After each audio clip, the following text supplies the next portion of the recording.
참 좋으신 하나님 아버지, 오늘 저녁에도 우리 하나님의 말씀을 듣기 위해 또한 그 주님의 말씀의 의미와 또한 그 말씀을 더욱더 실천하기 위해서 우리가 이 자리 가운데 왔습니다. 주님 이 시간 가운데 함께하여 주시고 특별히 요한일서를 통해서 말씀하시는 그 주님의 음성, 이 교회에게 그리고 우리 자신들에게 말씀하시는 그 하나님의 음성을 온전히 들을 수 있도록 주여 인도하여 주시옵소서.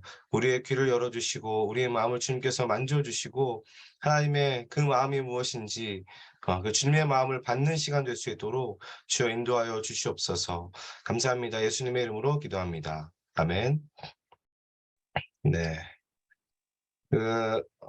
어느덧 요한일서 3강이네요. 네, 세 번째 시간인데, 오늘은 요한일서 2장 1절부터 11절까지 말씀을 살펴보도록 하겠습니다. 그래서 이번 시간에도 지난 시간에 했던 내용들을 먼저 좀 우리가 살펴본 다음에 우리 본 강의를 진행하도록 하겠습니다. 그래서 지난 시간에 요한은 이 자신이 사귀었던 하나님이 어떠한 분이셨는지 자신이 경험했던 그 하나님에 대해서 나누는데요. 요한이 사귀고 경험했던 하나님은 어떤 분이셨죠? 어떻게 소개했습니까, 하나님을? 네. 하나님은 빛이시다라고 소개했습니다. 네, 하나님이 빛이시다. 많이 듣는 이야기인데, 요한이 소개하는 그 빛이신 하나님은 이 빛이시지만 어둠이 조금도 없으신, 그리고 모든 것이 그 빛 가운데 투명하게 드러나고 또한 폭로되어질 수밖에 없는 그런 분이 바로 빛이신 하나님이다라고 설명을 했습니다. 자, 그런데 문제가 무엇이었습니까?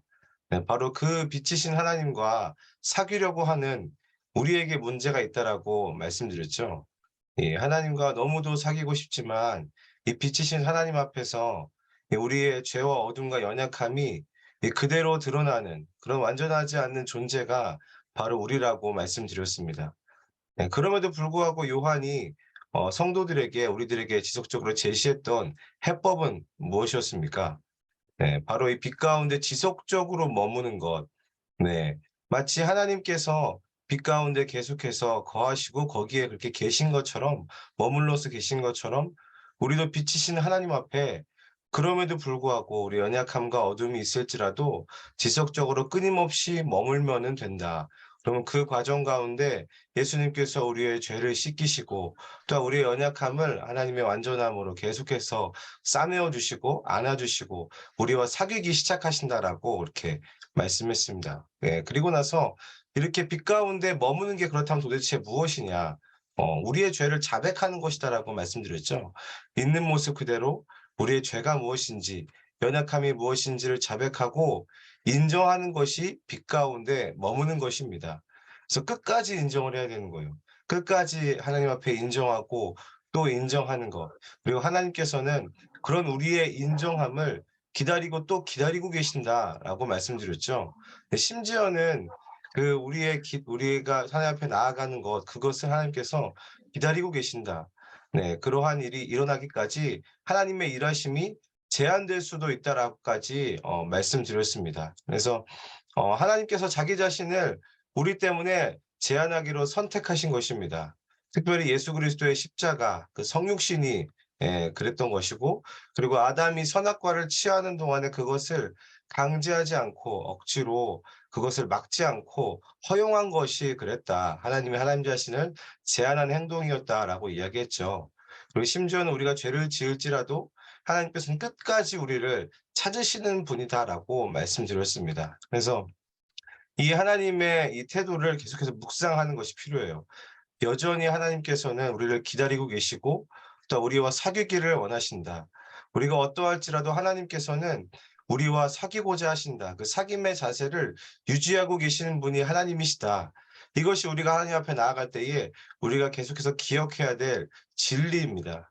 그래서 그 하나님 앞에 우리가 해야 할 일은 그저 그 빛 가운데 우리 자신의 처지를 인정하고 계속해서 우리 자신을 널어 놓는 거죠. 이게 마치 빨래를 널어 놓는 것과 비슷하다라고 이야기했죠. 네, 계속해서 그 빛 가운데 그 빨래가 널어졌을 때 그 빨래가 말라지듯이 우리 자신도 계속해서 그 빛 가운데 드러나야 된다라는 거죠.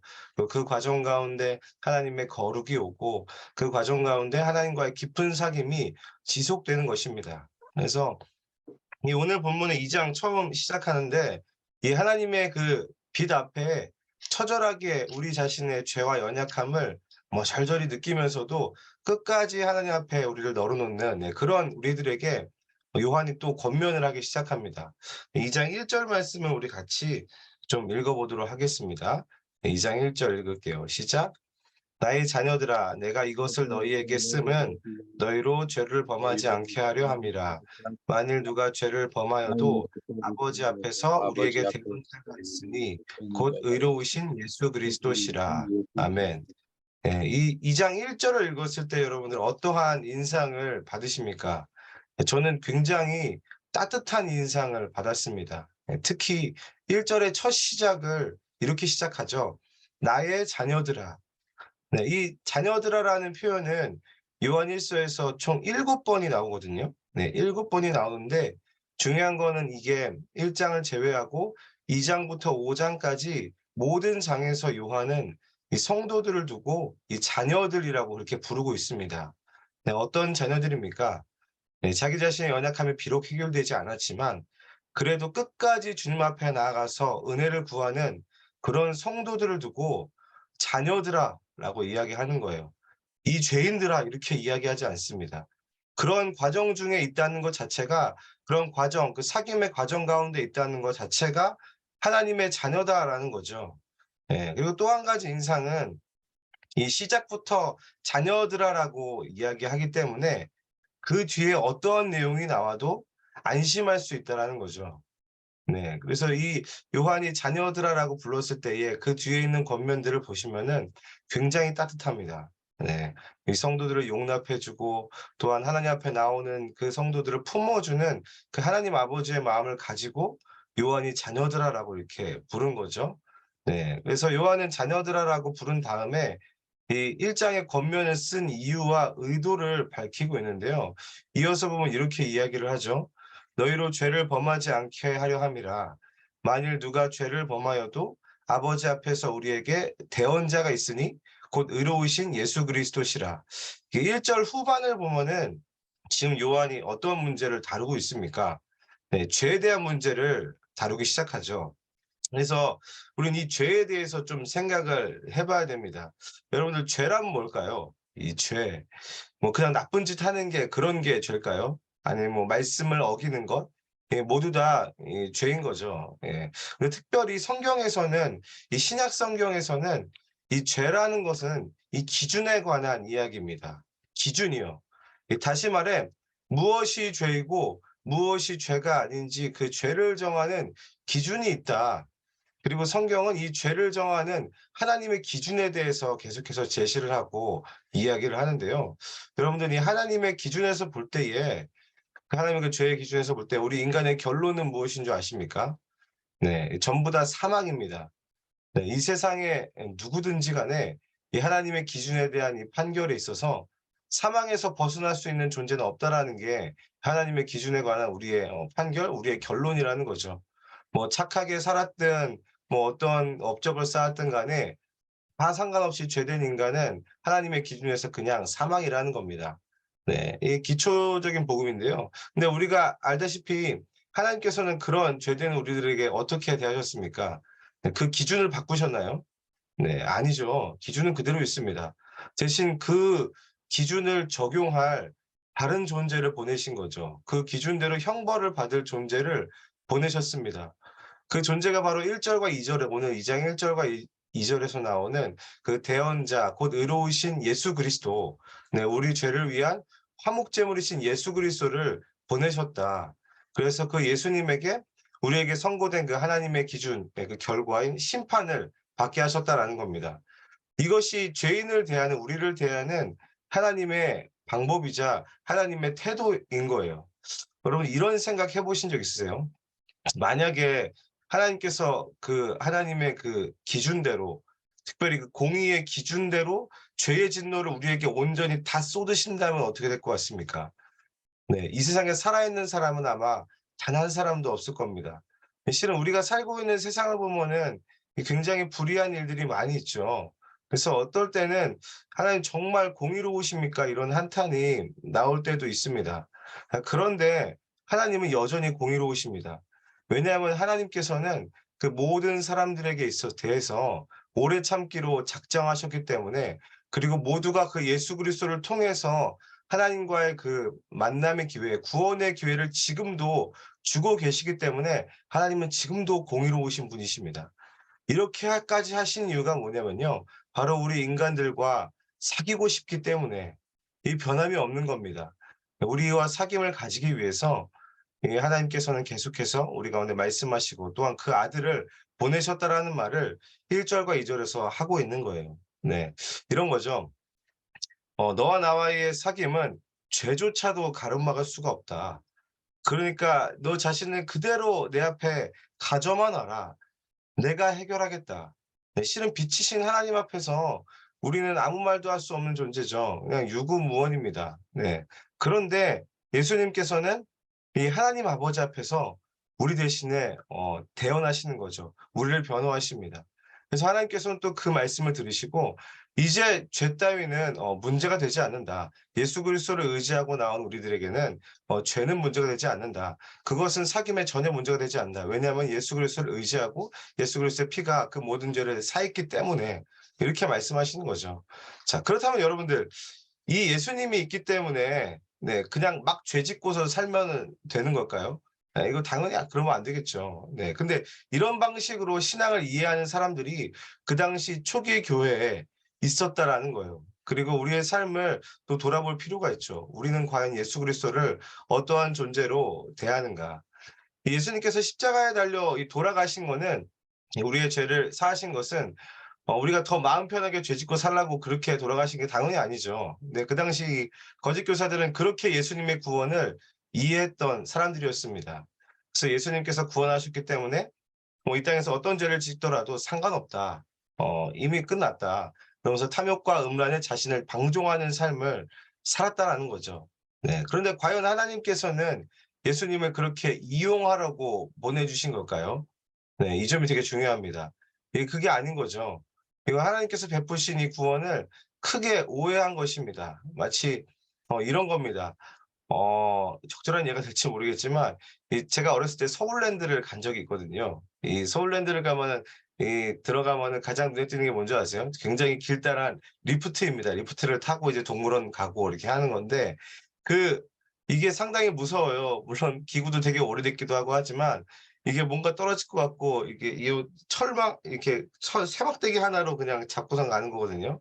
예. 근데 그 리프트 밑에 이 그물이 쳐져 있는 거예요. 네. 떨어지지 말라고, 사고가 나더라도 다치지 말라고, 죽지 말라고 이렇게 해 놓은 거죠. 자, 그런데 여러분, 거기를 일부러 뛰어내리고 또 반복해서 계속 뛰어내리라고 그거 만들어 놓은 걸까요? 예. 그거 아닌 거죠. 네. 근데 슬프게도 예수님을 그 정도 그물 수준으로 우리가 대할 수 있다라는 거죠. 예, 우리의 삶을 돌아보면은 이 반복적으로 리프트에서 뛰어내렸을 때 목숨을 부지하는 용도로만, 그저 구원받고 '아 죄가 죄사함을 받았다. 자유하다.' 요 정도로만 예수님을 대할 때가 실제로 있다라는 거예요.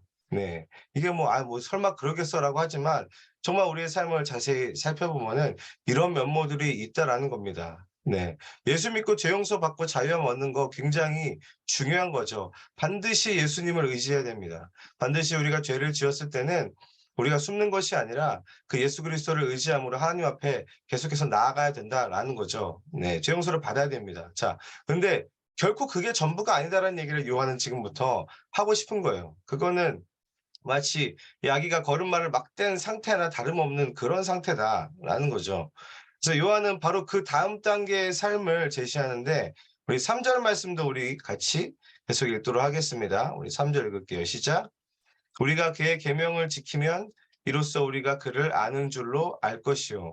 네, 이 3 절부터는 이제 요한이 제시하는 거죠. 이 하나님과 지속적인 교제의 삶, 그 사귀는 삶에 있어서 어떻게 우리가 더 다음 단계로 나아가야 될 것이 무엇인가에 대해서, 진정한 신앙인의 삶에 대해서 이야기를 하는데요. 이 3 절부터 6 절을 보면은 이 반복하고 있는 표현, 반복하고 있는 내용이 있습니다. 예, 그게 뭐냐면요, 그의 계명을 지키는 것입니다. 그의 계명을 지키는 것. 여러분들 예수 그리스도를 정말 구주로 믿으십니까? 네. 이거 아멘이죠. 네. 이 질문에는 아멘이 아주 시원하게 나옵니다. 자, 그런데 한 가지 더 물을게요. 그렇다면 여러분들 하나님의 계명을 지키면서 살고 계십니까? 네. 네, 이 제 개인적으로도 이 질문을 저에게 했을 때도 뭔가 가슴이 일단 좀 탁 막히는 느낌? 네, 고런 느낌이 좀 들었어요. 예, 뭔가 찝찝하다. 예, 그리고 이렇게 물어본 요한은 정말 제대로 지키면서 살고 있습니까? 막 되묻고 싶은 그런 마음이 막 들었거든요. 네. 이 "계명을 지켜야 된다."라고 이야기를 했을 때에 어떻게 보면 좀 부담스러운 좀 말씀인 것 같아요. 네. 근데 이 계명을 지키기에 앞서서 우리는 이 질문에 먼저 좀 생각을 해 봐야 됩니다. 이런 질문이요. 이 계명을 지키라는 게 도대체 무슨 말일까? 그렇다면 계명이 무엇인가? 그저 그냥 성경 말씀대로 사는 거, 이 성경을 그 법조문 하나하나를 어기지 않고 실수하지 않고 지키는 게 과연 계명을 지키라라는 명령을 수행하는 건가? 네. 우리가 계명에 대해서 살펴보기 전에 우리가 먼저 구분해야 할 것은 여기서 나오는 이 계명은 율법과는 다르다라는 거예요. 네. 어떻게 다르냐면은 먼저 율법은 말 그대로 그냥 법조문들입니다. 우리가 넘지 말아야 할 선, 그리고 넘으면 반드시 그 결과가 뒤따르는 것이 율법이에요. 네. 이것이 율법입니다. 자, 그런데 이 계명은 뭘까요? 그렇다면은. 네. 뒤에 뭐 7 절부터 11 절을 보면은 이 계명이 무엇인지 구체적인 내용이 나오지만 우리는 우선 3 절부터 6 절까지 그 계명 자체의 의미를 좀 살펴볼 필요가 있습니다. 이 계명이라는 것은 우선 이 철저하게 하나님과의 그 언약적 관계를 가리키는 단어입니다. 언약적 관계요. 이런 거죠. 이 아버지와 아들의 관계에 있어서 아버지가 아들에게 지켜야 할 의무, 그리고 아들이 아버지에게 지켜야 할 의무와도 같은 것이 계명입니다. 예. 그러한 의무에 대해서 우리는 뭐 법조문을 정해 가지고 조목조목 지키나 안 지키나 따지면서 뭐 지키면 부모 자식과의 관계가 이어지고 안 지키면 그 관계가 이제 끊어지고 뭐 깨지고 이렇게 되나요? 예. 그거 아니죠. 네, 그렇지만 그 관계 안에서의 의무와 책임은 평생을 지고 가는 거죠, 아버지와 아들의 관계처럼. 근데 하나님과 우리 사이에 있어서 이 계명이란 그런 거예요.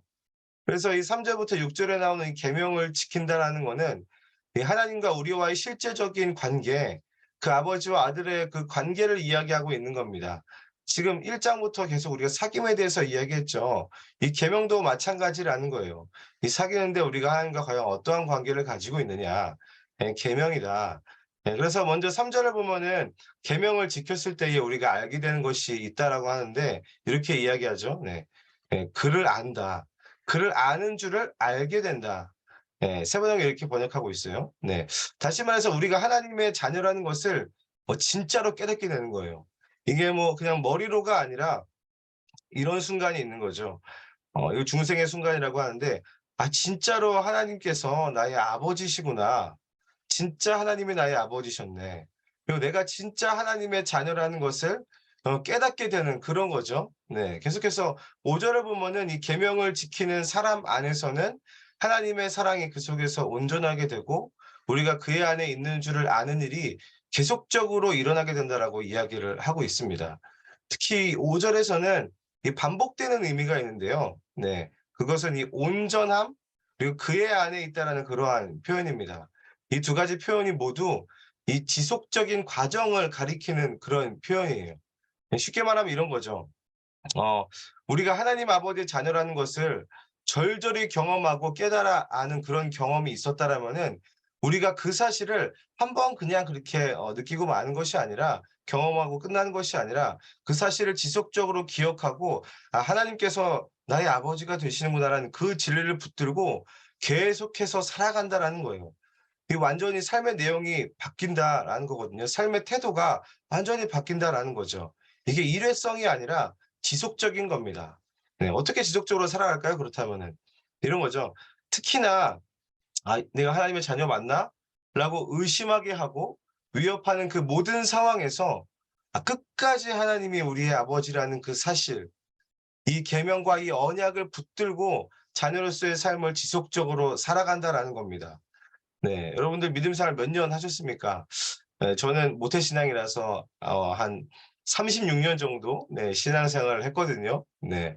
근데 이 36 년간 이 저를 지탱해 주는 네 결코 변하지 않는 진리가 뭐냐면요. 하나님은 나의 아버지시다라는 거예요. 우리가 기도할 때도 기도하죠. 하늘에 계신 하나님 아버지. 이렇게 사도신경에서도 고백하고 또한 이제 우리가 주기도문에서 고백하는데 하나님이 나의 아버지시다. 네. 이 사실을 붙들고 끝까지 가는 겁니다. 성경은 이를 두고 계명을 지킨다라고 이야기를 하고 있는 거예요. 그를 안다. 그를 아는 것을 안다라는 게 그런 의미입니다. 네. 그리고 나서 이 계명을 지키는 삶에 대해서 6 절에서는 이렇게 이야기하는데 우리 6 절도 우리 같이 읽겠습니다. 네. 6절 읽을게요. 시작. 그의 안에 산다고 하는 자는 그가 행하시는 대로 자기도 행할지니라. 아멘. 네. 이게 어떤 의미냐면은 그의 안에 지속적으로 살고 머문다라는 자는 그가 행하는 대로 자기도 그대로 행해야 된다. 근데 여기서 말하는 그가 누굴까요? 네, 이 예수 그리스도시죠. 네, 예수님이십니다.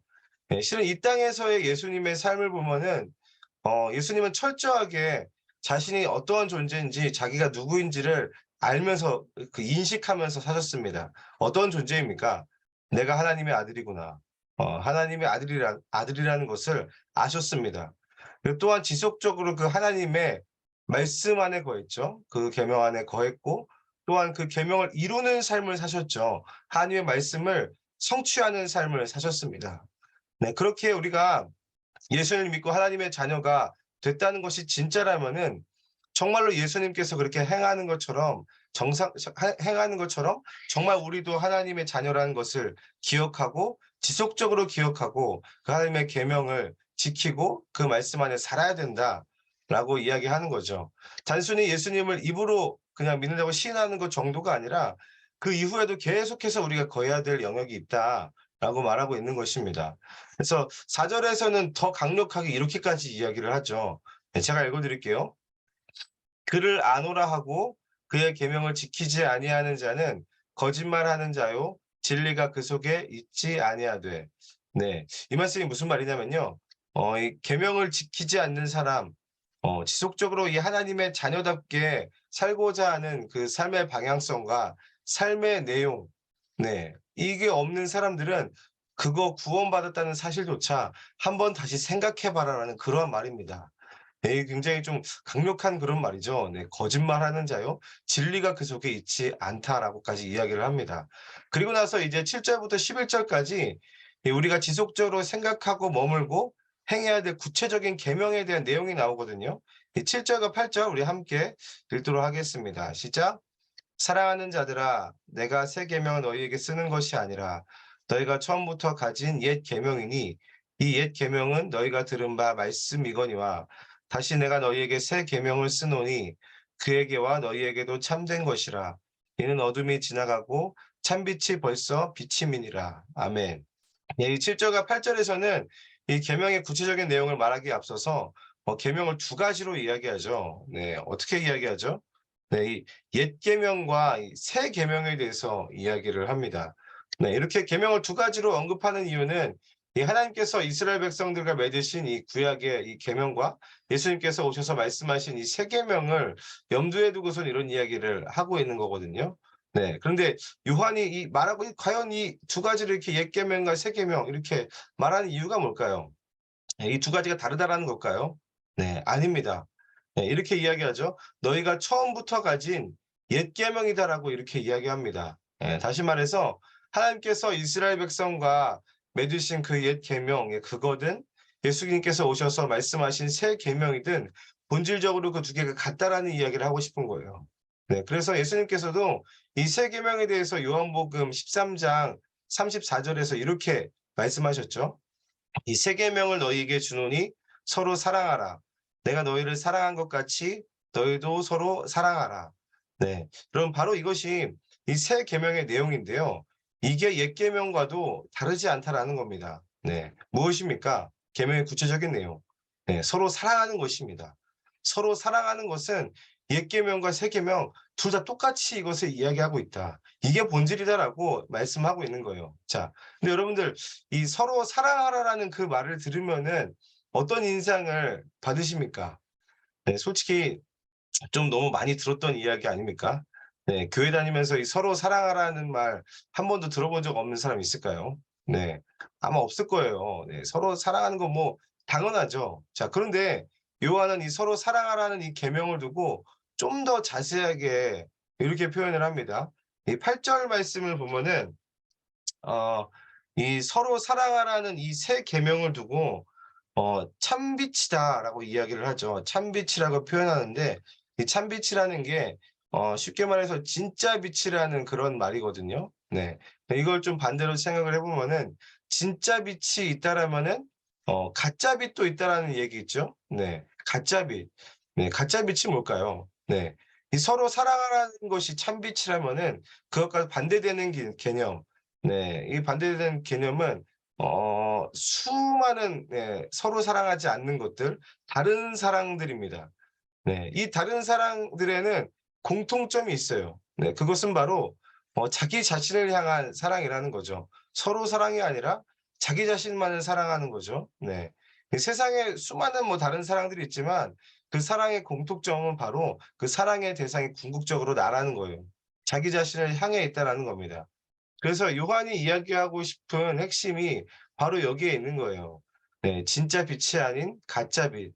네. 서로 사랑하는 것이 아니라 이 다른 사랑들로 가득 차 있는 것이 세상이다. 우리가 살아가고 있는 이 세상은 다른 사랑들로 가득 차 있다. 그게 세상이다. 그래서 요한은 그 다른 사랑들을 두고 어둠이라고까지 그렇게 명명하고 있는 것입니다. 그러면서 9 절부터 11 절까지 이야기를 하는데요. 우리 마지막으로 우리 9 절부터 11 절도 우리 같이 읽도록 하겠습니다. 시작. 빛 가운데 있다 하면서 그 형제를 미워하는 자는 지금까지 어둠에 있는 자요. 그 형제를 사랑하는 자는 빛 가운데 거하여 자기 속에 거리낌이 없으나 그 형제를 미워하는 자는 어둠에 있고 또 어둠에 행하며 갈 곳을 알지 못하나니 이는 그 어둠이 그의 눈을 멀게 하였음이라. 네, 아멘. 이 9 절부터는 이렇게 이야기하죠. "형제를 미워하는 자는 지금까지 어둠에 있는 자다." 네. 이제 이 사랑의 대상이 서로 사랑의 대상이 더 구체화됐죠. 네. 서로 사랑하라는 이야기를 하고 네 9 절에는 형제 사랑에 대해서 이야기를 합니다. "형제를 미워하는 자는 뭐 지금까지 어둠에 있고." 하면서 형제 사랑, 다시 말해서 교회 안에서 예수 그리스도를 믿는 이 성도들 서로서로를 사랑하는 것에 대해서 이야기를 합니다. 그래서 이 9 절부터 11 절을 보면은 강도가 진짜 셉니다. 이 11 절에서는 이 "형제를 미워하는 자는 어둠에 있다. 그리고 어둠에 행하고 갈 곳을 알지 못하고 눈까지 멀었다."라고 그렇게 심각하게 이야기를 하죠. 근데 이 11절 말씀에 정확히 반대되는 내용이 이제까지 요한이 이야기했던 하나님을 믿는 사람, 하나님과 사귐을 가지는 사람, 빛 가운데 행하고 하나님 아버지를 아는 사람의 특징입니다. 네. 형제를 미워하는 사람이 정확히 그 반대점에 서 있다라고 요한이 이야기하는 거예요. 무슨 말입니까? 이 형제를 미워하는 사람은 그 사람이 혹여 예수를 믿었다고 말로 고백하고 빛 가운데 행한다라고 그렇게 이야기를 해도 그 고백의 진정성은 찾아볼 수 없다라는 거예요. 그 고백이 거짓일 수 있다라는 말입니다. 네. 이 말씀을 우리의 삶 가운데 좀 비춰보면은 어떻습니까? 저는 이런 생각이 들었어요. '아 그렇다면 나는 정말로 예수님을 제대로 믿는 것이 맞는 걸까?' 네 이런 생각이 들게 됩니다. 자 근데 여러분들 지금 요한은 형제를 사랑하라는 말이 단순히 형제를 미워하면 예수 안 믿는 거나 다름없으니까 "일단 사랑하고 봐라. 교회에서 일단 싸우지 말고 형제를 품어내라. 그 미워하는 나 자신을 쳐서 복종해서 사랑하도록 해라." 뭐 이런 이야기를 하고 있는 걸까요? 네. 실은 그렇지 않습니다. 네. 그렇지 않아요. 왜 그렇지 않냐면요. 그렇게 생각하면은 3 절부터 6 절까지 해석했던 그 계명을 율법이랑 똑같이 대하는 것과 똑같은 겁니다. 네. 조목조목 사랑했어 안 했어. 내가 체크해 볼 거야. 예수님 믿었어 안 믿었어. 내 형제 사랑했어 안 했어. 이걸로 판단하는 것과 똑같다라는 건데 그거 아니라는 거죠. 자 그렇다면 도대체 어떻게 살라라는 걸까요? 예 실은 이 11절 마지막에 그 답이 있습니다. 네 11 절을 보면은 이렇게 이야기를 하죠. 마지막에 "이는 그 어둠이 그의 눈을 멀게 하였다." 네 "보지 못한다. 형제를 미워하는 자는 보지 못하는 자다." 예 "어둠이 보지 못하게 했다."라고 그렇게 이야기를 하죠. 예 눈에 대한 설명입니다. 네 시각에 대한 설명을 하고 있어요. 형제를 미워하는 자는 어둠에 있고 어둠이 그의 눈을 멀게 했다는 그 말은요. 우리의 눈에 형제가 보이지 않는 상태를 말하는 거예요. 형제가 보이지 않는 거예요, 교회를 가도요. 근데 이렇게 생각할 수 있죠. 아니 뭐 교회 가면은 뭐 다 형제자매인데 어떻게 형제가 보이지 않을 수가 있을까? 자 그런데 그럴 수 있다라는 거예요. 어떻게 그럴 수가 있을까요? 바로 지금 교회에 있는 내 옆에 있는 함께 예배드리는 이 형제가 형제처럼 보이지 않는 겁니다. 여러분들 정말로 이 교회에 오시면은 내 옆에 앉은 사람들이 진짜 내 형제처럼 그렇게 느껴지시고 그렇게 보이십니까? 진짜로 피를 나는 형제만큼 아니 그보다 더한 예수 그리스도의 그 값진 피값으로 한 몸이 되었다라는 그런 감각과 그런 감동을 느껴본 적이 있으십니까? 네. 이거는 마치 우리가 아까 3절 말씀에서 살펴봤던 것처럼 '아 진짜 내가 하나님의 아들이구나. 진짜 내가 하나님이 나의 아버지구나.'라는 것을 느끼는 것과 같은 거예요.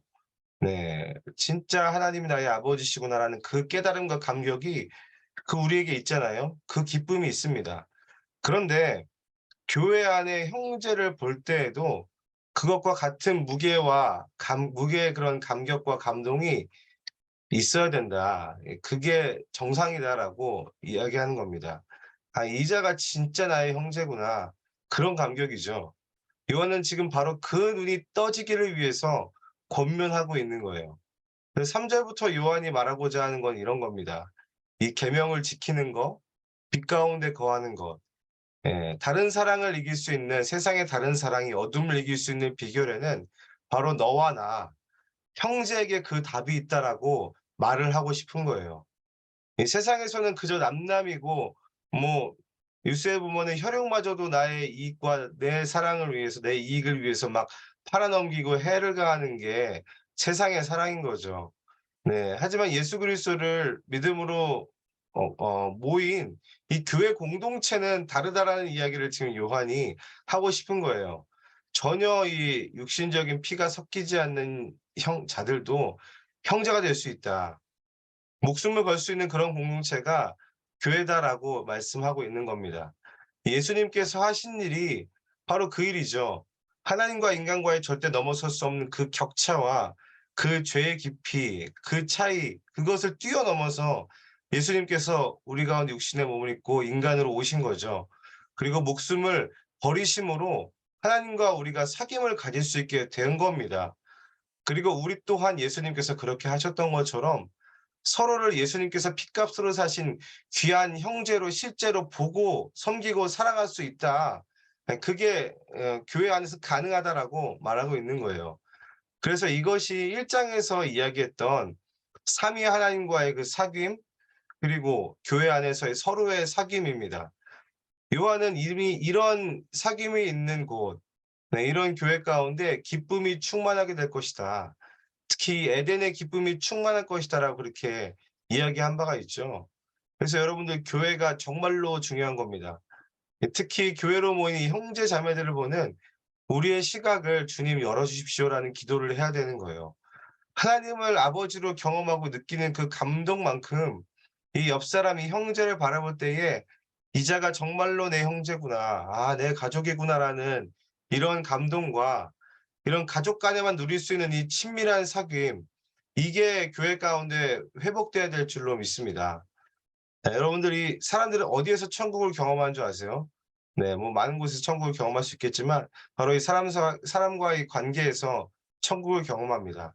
이 사람과의 관계가 깨지면은 실은 매일이 생지옥을 경험하는 것과 마찬가지죠. 네. 근데 정말 여러분들 이 형제를 형제답게 바라보는 눈이 떠지기를 정말로 축복합니다. 네 그러기 위해서 우리가 말씀을 열심히 보고 말씀을 사랑하고 하나님 사랑해야 하는 만큼 우리 가운데 형제를 보는 열심이 필요한 거예요. 네 1장 1 절에서 말했듯이 요한이 이 하나님과의 사귐을 두고 이렇게 이야기했죠.